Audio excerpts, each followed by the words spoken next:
Hola, buenos días a todos. Mi nombre es Rocío Castrillo, perdonad en primer lugar por el retraso. Hemos tenido unos pequeños problemas técnicos con las conexiones, tanto nuestra como de nuestra ponente principal de hoy, que es Andrea Halmos. Ella es Policy Officer en la Comisión Europea, en la unidad de DigiConnect relacionada con los servicios públicos y con la agenda digital. En principio, Pedro Obando iba a ser el ponente del webinario de hoy, pero por razones personales no va a poder acompañarnos, así que tenemos la suerte de contar con Andrea, que hará la presentación en su lugar. Yo voy a hacer una pequeña introducción por parte de la Oficina Europea del Ministerio de Economía, Industria y Competitividad, que como sabéis coordinamos los puntos nacionales de contacto de Reto 6. Y antes, bueno, de dejar paso a la ponente principal, que es Andrea, que nos hablará de los topics que gestionan desde su unidad, quería hacer un pequeño resumen de los servicios que los puntos nacionales de contacto ofrecemos a los participantes en Horizonte 2020, como me imagino sois la mayoría de vosotros. Principalmente centramos o hacemos unos esfuerzos específicos para los que os decidís coordinar una propuesta, que sabemos que en muchos casos supone el peso más importante del trabajo más importante de todo el consorcio. Hacemos, sesiones informativas y webinarios de forma general para todos, tanto los que van a querer coordinar como los que participarán de socios. Y para coordinadores hacemos asesoramiento sobre el encaje de la idea de proyecto, cómo encaja en el topic, a través de nosotros, de nuestra experiencia previa, los puntos nacionales de contacto, o en caso necesario, pues del contacto con los offices responsables en la comisión. También hacemos lectura de propuestas para las que se coordinan por entidades españolas, que normalmente pedimos que nos mandéis hasta 3 semanas antes de la fecha de cierre de convocatoria. Esto a veces os hace mandarnos una propuesta no acabada, no definitiva, todavía en un estado de desarrollo, pero en cualquier caso es la única manera en la que podemos, de alguna manera, haceros comentarios y asegurar que el servicio pues, os llega en un plazo razonable y no el último día, 3 horas antes del cierre de convocatoria. También hacemos talleres de preparación y escritura de propuestas, que en principio para Reto 6 haremos. Estamos todavía definiendo las fechas, probablemente uno a principio de febrero, en abril, y otro con fechas por definir. Y bueno, obviamente para todos los que estéis intentando presentar propuestas en Horizonte 2020, resolución de consultas a través de nuestro email o a través de nuestros teléfonos. En concreto para socios, uno de los problemas o de las dificultades más claras dentro de Horizonte 2020 es la necesidad de encajar en un consorcio que normalmente está coordinando otras instituciones. Para esto, para la búsqueda de socios, lo que intentamos es facilitaros las herramientas de búsqueda de socios de las redes de puntos nacionales de contacto en la que participamos, tanto Net for Society como Idealist, dependiendo de los topics y de las áreas en las que estéis trabajando. Y bueno, pues el asesoramiento sobre el perfil sobre la información que podáis subir a las redes, sobre todo en los eventos de networking o los eventos de brokerage. Los topics que cubre el webinario de hoy no son todos los que tenéis en pantalla. Andrea lo que va a hacer es presentar los que se gestionan directamente de su unidad, que son Migración 6, Transformations 2, a ver si recuerdo, el Governance 5, tanto la acción de coordinación y apoyo como la acción de investigación e innovación, y el Governance 12, es decir, lo que es el primero, el segundo, el cuarto y el quinto. Intentaremos, sobre todo para los que estéis trabajando en los demás, que son de DT, tanto Transformation 7 como las áreas, los 3 topics relacionados más con el área cultural, intentaremos también a través de nosotros mandarnos todas las dudas e intentar encontrar a las personas adecuadas que puedan pues, facilitaros una información más detallada sobre cada uno de ellos. También para información general, eventos de referencia que se han organizado, tanto para la parte general de Reto 6, sobre tanto la específica de los topics del Focus Area de DT dentro del Reto 6. Tenéis los links en pantalla, tenéis también el vídeo disponible de lo que fue el Infoday de la comisión, para que podáis también ver a los compañeros de Andrea presentando los mismos topics que tenemos hoy. Y también, bueno, pues por si estáis interesados en sumaros a un consorcio, podáis ver las personas o los distintos listados de interesados en preparación de topics. Sobre la agenda que tenemos de promoción dentro de Reto 6, bueno, pues ya hemos tenido los 5 Infodays, las 5 sesiones informativas generales, y en el segundo estado lo que estamos intentando es acercaros la información directamente de los officers de la comisión, que siempre es más rica y mucho más detallada, a través de webinarios. Tenemos el webinario de hoy, tenemos un webinario el 18 de diciembre sobre el call de migration, que lo realizará Rafaela Greco de la Comisión Europea por la parte de Digi Research, y tenemos la otra presentación del call de governance el 11 de enero por parte de Yuri Bormann. Aparte de esto, como os decía, nos falta por definir lo que serán los talleres de preparación de propuestas, que son mucho más detallados en el trabajo de redactar y de preparar una propuesta y que sea atractiva y bien desarrollada y coherente de cara a los evaluadores. Y yo con esto prácticamente acabo. Esta es nuestra página web, es horizonte2020.es, es el portal único de información a nivel español para la información que generamos los puntos nacionales de contacto y los representantes en Reto 6. Lo gestionamos tanto desde la Oficina Europea del Ministerio como desde CEDETI, que gestionan, como sabéis, gran parte también de Horizonte 2020. Y no pretende, cuando veáis la información, no pretende en ningún caso sustituir la información del portal de participante, que es la que finalmente tiene todas las convocatorias abiertas y toda la información específica, sino recoger todas las actividades que hacemos desde España para promocionar o para facilitar la vida a los proponentes en Horizonte 2020. También tenemos el Twitter, @horizonte2020.es, pues para que tengáis la información de primerísima mano. Por mi parte, esto es todo. Voy a dar la palabra cuanto antes para evitar un mayor retraso a la ponente principal, que es Andrea Halmos.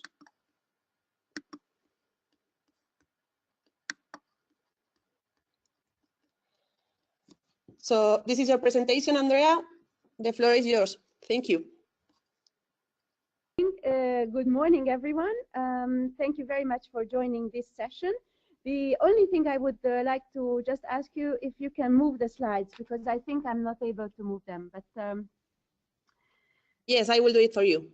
All right. Well, thanks a lot. I apologize that I won't be able to speak Spanish, but I would like to give you a quick overview of the topics that relate to e-government, digital government under Societal Challenge 6. This is the topic of my unit. I work in DG Connect, e-government and trust. So I'd like to give you a quick overview. If you go to the next slide, please. Where we come from, what is behind the digital government transformation policy of the Commission, how do we see this being supported through Horizon 2020, and then I will go into the details of those specific topics that have been put forward by my unit. So if you go to the first slide, and I think it's quite important to the next slide to show you what is really the current policy basis for e-government. We have been working on e-government for more than 15 years now, together with member states, as you know, through the various e-government action plans. But over the past couple of years, digital technology has completely changed the way how we can actually interact with people, how governments can deliver their services, how governments can actually use all those digital technologies and the data they generate, and have created completely new, if I may say, even paradigms in the way how governments actually deliver on their objectives. First of all, we see that because of the availability of and possibility to connect data between different administrations, it allows a complete different approach to deliver the services, and allows governments to work in a joined-up government structure, so that citizens, when they interact with government, they don't need to necessarily go through every single entity, but can actually have the different data sets connected within government organizations, and therefore they have an easier access to services. So that's really a joined up and, of course, open government concept, because this data is actually open up between departments of government. We also see that because of the data and the possibility to reuse some of that data, we're able to deliver not just mass services, but almost customized or almost personalized services to citizens. And because of their increasing expectations of having easy and really tailor-made services, this is something that governments can actually benefit from. And of course, this has led to a completely new generation of e-government, where originally e-government was all about trying to turn earlier processes into digitized processes and creating more efficiency and effectiveness. We see that government, the way that they integrate digital technologies into their modernization strategies, they can completely revamp the way governments work. They can create good governance. They can create better interaction with citizens. They can contribute to also economic growth and social cohesion. So there is a lot more to be offered because of these technology tools and the data they generate. If you go to the next slide, this is also explained in a vision paper that we have put forward.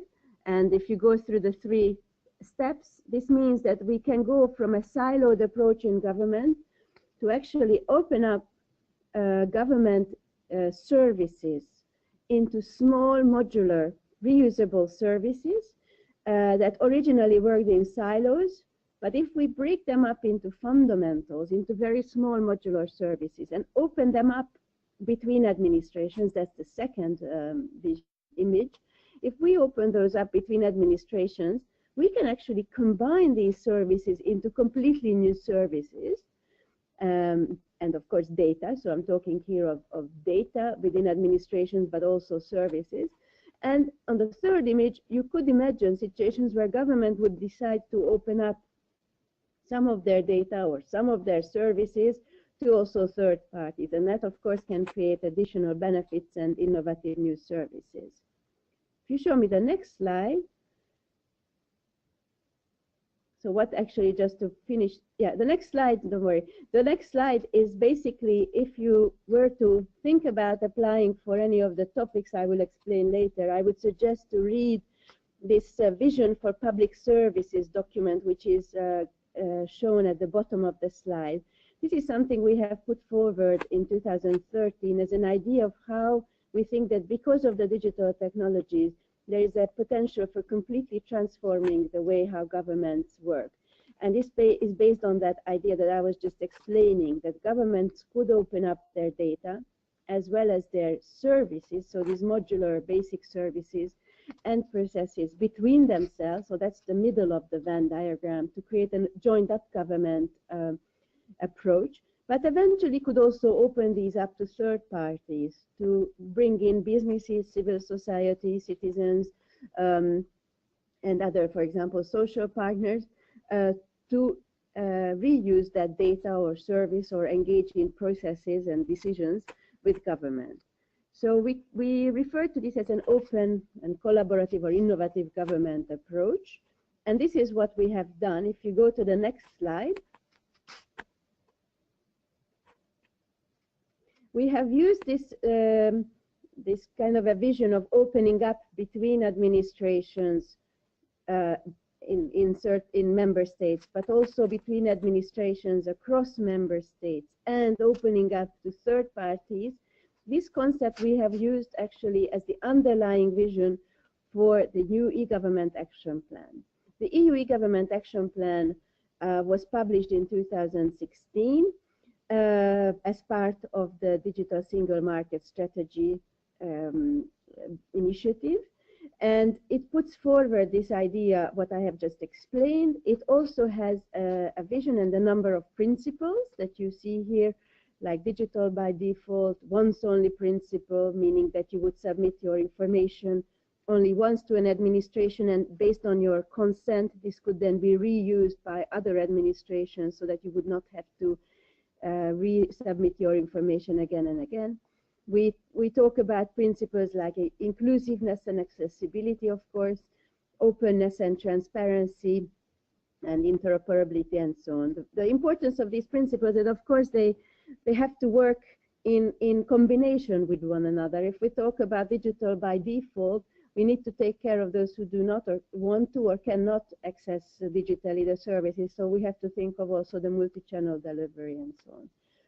And just so that you know, it's a action plan with originally 20 actions, but on a regular basis we add new actions. So this year we added 5 new actions, and there's always a call open for new ideas to be added through this platform that is mentioned at the bottom, so that anyone can do. Now, if you show me the next slide, an important element in our policy work is that following this e-government action plan, which was a communication from the Commission, member states have actually showed their own commitment as well to deliver based on the on the vision, on these principles, and on the concrete actions. And even more, not only they have endorsed these, but also they added a number of additional actions for them and signed it. So this is a declaration, a ministerial declaration that was signed on the 6th of October this year by member states and represented by those ministers who are responsible for e-government. And this is now referred to as the Tallinn Ministerial Declaration. So the Tallinn Declaration, if you hear, this is basically a short document which is a commitment from member states to actually implement all these. If you show me the next slide, indeed this declaration is commitment towards implementing these principles, which I have said. A number of key enablers help in that. For example, the electronic identification and trust services, the e-IDAS regulation, the once-only principle, and the reuse of certain digital service infrastructures which are available at the European level, for example, for cross-border services such as electronic identification, electronic signature, electronic invoicing, electronic translation, and so on. So these are, we believe that if these elements are really used and implemented, this is going to help is going to be instrumental for the digital transformation of governments. And so if you show the next slide, what is also interesting is that there was also a big commitment to work towards this open government vision, which I have just explained. And it's really looking at how to use even more open government data, which allows, of course, especially if it's done in a, for example, with the APIs, easier to find and combine. So there's a big emphasis on how open government data can help in creating new services, how we should focus on open standards and open source solutions, but also experiment with emerging digital solutions. And for example, look at and expand the government's ability to use data and analytics. So it's very promising, and it's very much in line with what we're going to call for in terms of topics for e-government. So if you show me the next slide. I wanted to just draw your attention, which is quite important also, that in this Tallinn Declaration, in its annex, there is a list of so-called user centricity principles, which member states have, as I said, committed to, which really spell out how exactly they would like to make sure that citizens' expectations when interacting with governments would be respected. And there's a number of those principles also listed there. And so these would be important to recognize in any kind of future project. So, for example, easily understanding information, once only principle, or engaging with citizens in collaborative service creation. So if you show me the next slide is, I believe, what I was going to show you. So how we have addressed this topic so far in Horizon 2020. The next slide. So just to give you a quick reminder that Horizon 2020 for sure is helping in the implementation of a lot of the work around the policy of open, collaborative, innovative digital government. And it allows us to do allows us to better understand how it works through research projects, but also really try to implement it on the ground through a number of innovation projects and real-life pilots on the ground.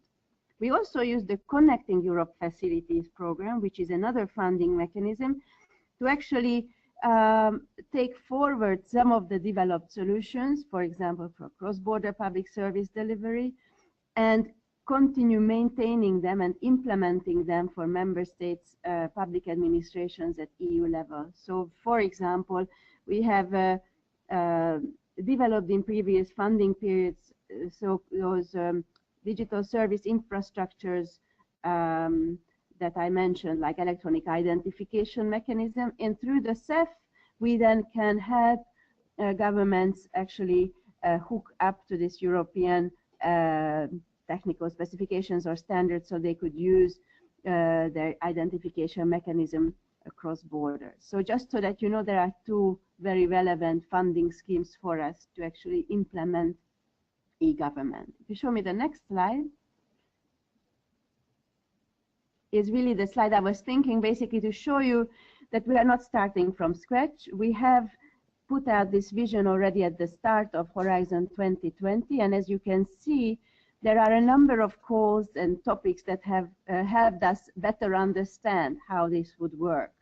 So there are some acronyms that you will also be able to now find in, if we go through the next slides, I will just go through them quickly, but just to show you that there are a number of projects in these areas that you may wish to also have a look at what they're producing, what they're already working on, what their findings are.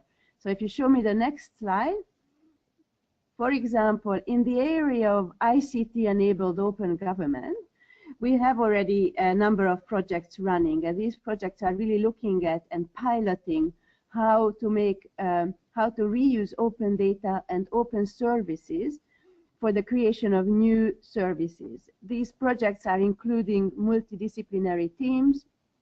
They are also experimenting with the collaborative creation of public services, so engaging with the users. Or, which was also a part of these topics, they are really looking into how open data and open processes can create greater transparency of public administrations. We have also looked at opening up processes, and in particular working with the youth, that's the Young 5B projects, but also have already had projects looking at how to address societal challenges by emerging technologies in the public sector. That was Euro 6, and there's also a number of projects running there. If you show me the next slide.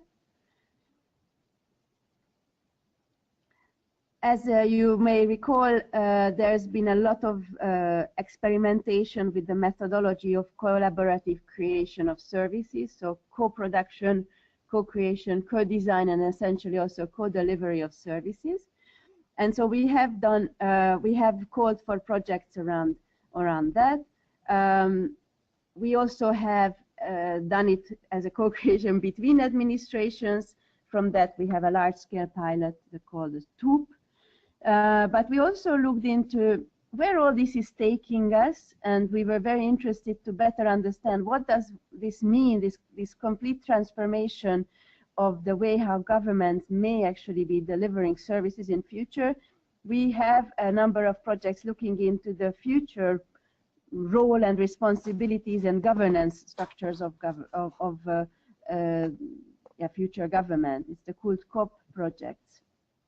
And we have also looked into how governments can take better decisions using open and essentially also big data for their policy making. So if you now show me the next slide, I just wanted to show you that there's a number of projects out there that have been looking into similar topics to the ones we are calling now. So the topics that we're actually now calling for, if you show me the next slide,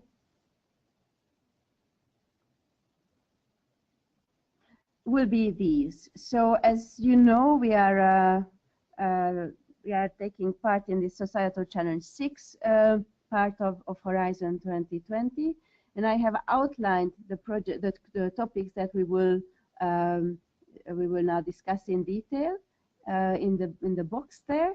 But I wanted to also mention to you that for those of you who are specifically interested in e-government, but not only in Societal Challenge 6, it may be of interest to you that in Societal Challenge 2, which is on agriculture, we do have a call for large-scale pilots, which is really with the participation of member states or ministries, to actually look into the how digital technologies can help in the common agricultural policy. So as you see, digital transformation is now pervasive.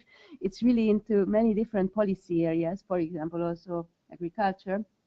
And that is also a very, of course, specific area, but looks into how data from agriculture policy, but also data related to environment and other related policy areas could be better reused. So for those of you that are interested, it's under Societal Challenge 2. By the way, that is a very specific project that would require a minimum of 6 public administrations from 6 different member states.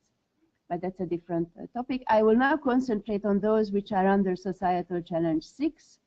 It's Migration 6, Transformation 2, Governance 5, and Governance 12. So if you show me the first slide, please. First slide of the concrete topics. The first one is under the migration call, and what we are calling for here is innovation action for addressing the challenge of migration integration through ICT-enabled solutions. And of course, it's a very important topic. As you see, there's a number of there's a number of topics addressing, of course, migration in Societal Challenge 6. This topic would really focus on the integration of migrants. So what we are really looking for is how ICT-enabled solutions and essentially toolkits can help in this integration process. Very often, of course, this is a challenge for local communities and local authorities. So certainly this would be an aspect to consider. And we will also try to see how we could help, how the solutions could help not only the integration of migrants, but also improving their autonomy and inclusion, and therefore, of course, their lives. What we're also trying to see is how to help provide migrants with information, so easy access to information, but also easy access to public services. And to also understand to what extent public administrations could use migration-related data and simulation tools for better decisions. Now, clearly, this requires a thorough understanding of the specific needs and cultural issues and features of the specific migrant group. But what we're really looking for, and if you show me the next slide, is, as I said, innovation projects that would choose or would focus at least on one of the 3 points mentioned there. So either around the management of migrant integration, how to facilitate this, for example, trying to help better matching their skills with needs for jobs in different countries, or how to help them, for example, with tailored training programs or creating specific decision support tools. So this is very often, as we said, at local level. So we probably need to see how cities could be involved. Another possibility would be looking at how to offer better and more customized services that can be delivered to the specific needs of migrants, or looking at how to make more efficient integration strategies and how to implement them at local level. Now, for this, certainly, and have the sustainable inclusion of migrants and fact-based public perception of migration. Of course, for this, we would certainly need multidisciplinary and multi-sectoral teams. Very importantly, the data protection issues would have to be addressed. So the GDPR and, for example, the Electronic Identification and Trust Services Regulation, the eIDAS regulation, would need to be taken into account. What would also be an envisaged outcome would be reusable solutions, because certainly oftentimes these innovation projects help us also further spread the good available solutions and tools to other administrations. And as with many of the other projects, we would be looking at also realistic sustainability or business plans. So the solutions in terms of impact would have to be some kind of new or enhanced solutions or tools, helping in the process and services for efficient identification and inclusion of migrants, and a facilitated communication with migrants and their access to services. So this is a call. We have calls both in 2018 and 19, and so you can see there the dates for opening and closing and the kind of budget we have. The kind of size of the projects we're thinking is around 3 to 4 million as an indicative contribution. So if you show me the next slide. So that was for the migration call. If we're looking at the other one on transformation, Transformation 02 is about the transformative impact of disruptive technologies in the public sector. As you will recall, I have just mentioned that we did call for some kind of research projects already in the past, looking at how emerging technologies could be used by public administrations to address societal challenges. It's in a way a continuation of that, because we're seeing a lot of emerging technologies are being tested and used in many different areas of economic life. And there's always a question whether public administrations could also use those. But of course, the question is extremely complex and requires a really thorough understanding of all the potential risks and benefits before really we can safely say that they are to be used also in public administrations, and under what conditions and how. So this is the kind of idea that there's there are a number of emerging or new technologies like blockchain, like Internet of Things, but also artificial intelligence, augmented reality, virtual reality, and so on. And really the idea would be to better understand the potential benefits and the risks of using these technologies by administrations, but also their social impact and their impact also on the civil servants as well. So it could be used for many different aspects of the work of administrations, for registries or archiving or service delivery and so on, or policy making. But it's really about better understanding what would be the different implications, political, social, cultural, legal, and so on. And of course, what would be the kind of acceptance by administrations and citizens themselves. If you show me the next slide, there it's really important to mention that actually, although it's a research and innovation action, the proposals should pilot the technology. And here, again, we would really like to see multidisciplinary teams and partners, again, developing some kind of a business or sustainability plan, and really just to better understand the kind of impact of these specific technologies. Here we didn't specify the area, or let's say policy area, if I am not mistaken. And it would be useful to just to better understand the pathways to introducing such disruptive technologies, and for example in impacts on democracy, but also new ways of delivering services, and in general engagement, public engagement, or public governance issues. Here again, as you will see, there are calls. So there is one call in 2018 and 2019, and I think we've also said that we are considering, yes, it is expected that this topic will continue in 2020. If you show me the next slide, please. This is now under governance, and governance 5 is on new forms of delivering inclusive public services. It's again going back to the same vision that I have just explained earlier, that indeed what we're seeing is that government is no longer perhaps not alone able to deliver all the kind of services that society would need.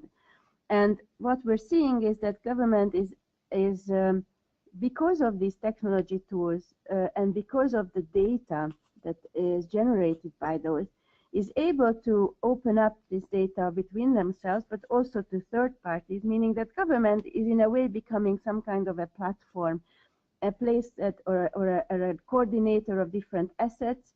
It's also making data and services, almost like government as a service, available for reuse. And this is also changing a bit the governance structure of how public value is created. Now, a lot of effort has been put into actually creating reusable solutions at European level. So all those, for example, digital service infrastructures I mentioned earlier, like electronic identification or electronic invoicing or electronic signature. And it makes also sense for governments to create those modular services also within their own administrations for other parts of the administration to reuse, and also eventually, if considered appropriate, for others, so third parties, to actually reuse those. This is again, as I said, the background idea, and what we're looking for here is really to demonstrate the potential of sharing these services. We have seen in the past a lot of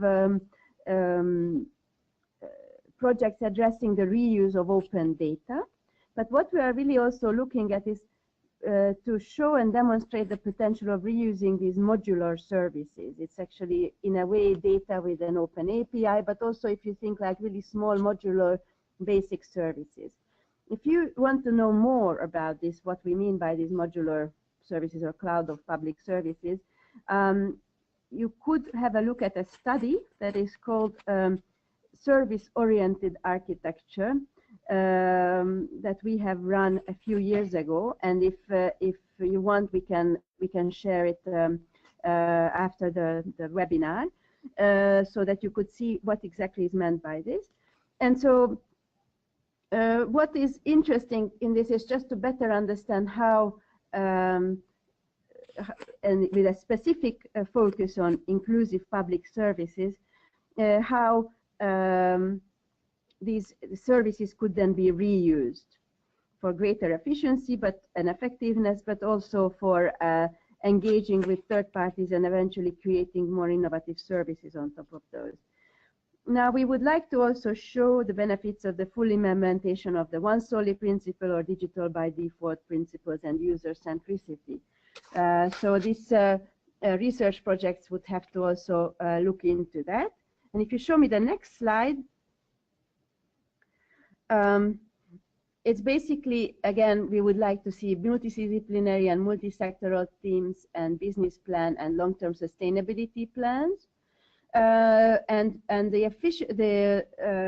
expected impact would be really on just understanding how opening up and connecting public administrations and their data and services can create greater efficiency and can increase citizens' satisfaction with services and eventually also trust in government, and how the culture of co-creation, co-delivery, transparency and accountability and trustworthiness can be further enhanced with this methodology. The research action is going to be in 2018. I'm just checking because there is also a CSA, so a coordination and support action, which is the next slide. It's somewhat, let's say, remotely connected it's really the idea here, and this CSA would be in called for in 2018. This CSA would specifically, as we said, focus on inclusive public services in let's say, supported by the Web Accessibility Directive. As you know, it was entered into force at the end of last year, and now member states have to transpose it. And so the CSA would really be an important vehicle, an important tool to help implementing this Web Accessibility Directive, which requires to make websites and mobile apps of public bodies more accessible. And the CSA is requested to look into how inclusive public services can be delivered in a cost-efficient manner, and how to better apply this Web Accessibility Directive. So if you show me the next slide, as you see, basically, the aim is cost-efficient provision of inclusive digital public services, and the CSA would have to identify the gaps in the current accessibility solutions and establish best practices, as well as work on promoting training, awareness raising, and capacity building. As I said, supporting the implementation of the Web Accessibility Directive. As a CSA, it should enhance cooperation between different stakeholders and help deliver scalable and affordable accessibility solutions. And you have there the details of it. The budget for the CSA is $1.5 million. And I would like to now show you the last topic for e-government, which is the Governance 12. It's the next slide, please. As I mentioned earlier, it links to the idea that, of course, with the availability of data and the huge potential of additional data coming out of the many different digital technologies that governments can also tap into, we need to also help public administrations to take benefit of all this wealth of data for their better informed and more evidence-based decisions. And for that, as you may know, there is an initiative to create, it was published under the initiative of the European Cloud Infrastructure.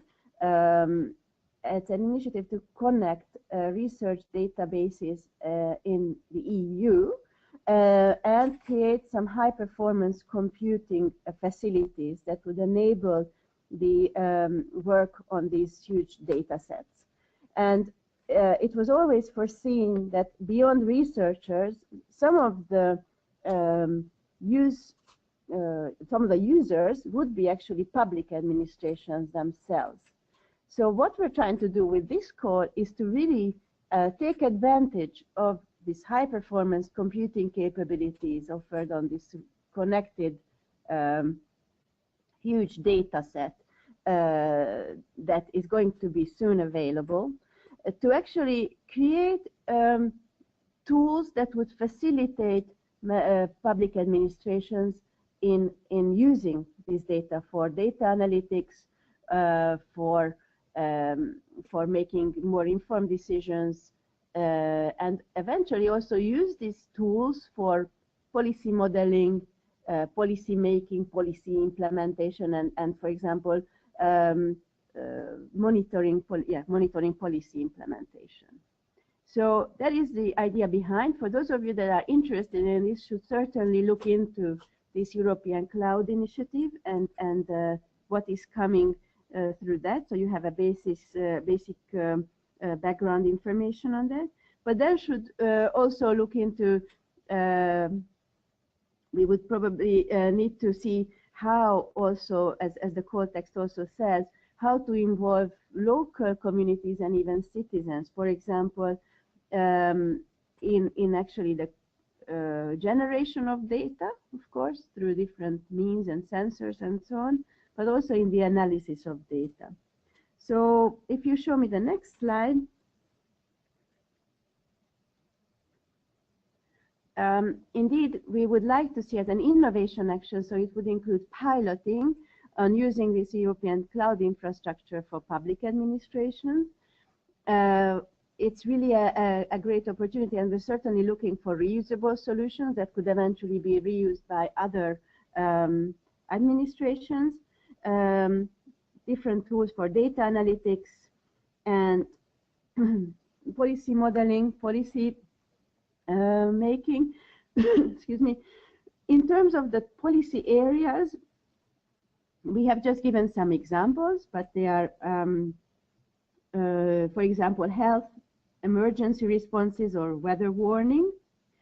And as with all the others, we'd like to have a realistic business plan or sustainability plan. Now, in this context, of course, we would need to have also the different legal and security aspects also covered, and see how communities could be effectively involved in the co-creation of data management and analysis.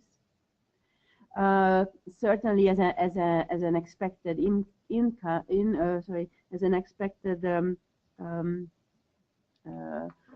impact, we would probably see better decisions, and with that, a greater legitimacy for the decisions made by public administrations and increasing trust.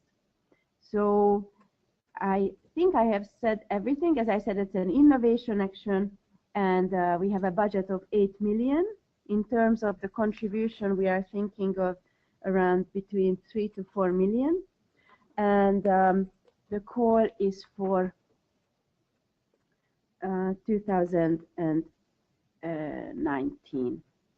So I think that's really it. If you show me the next slide, is just an overview of all the possible calls with the opening and closing and overview of budgets. These are the ones related to e-government, and the next slide will give you information about background documents such as the policy documents, and also link to previous projects. If you go through the Open Government link, you will find a link to the specific e-government horizon past projects, and you can find the previous examples of what kind of projects have been already funded. So that's it from my side. Thank you very much, and I'm open for questions.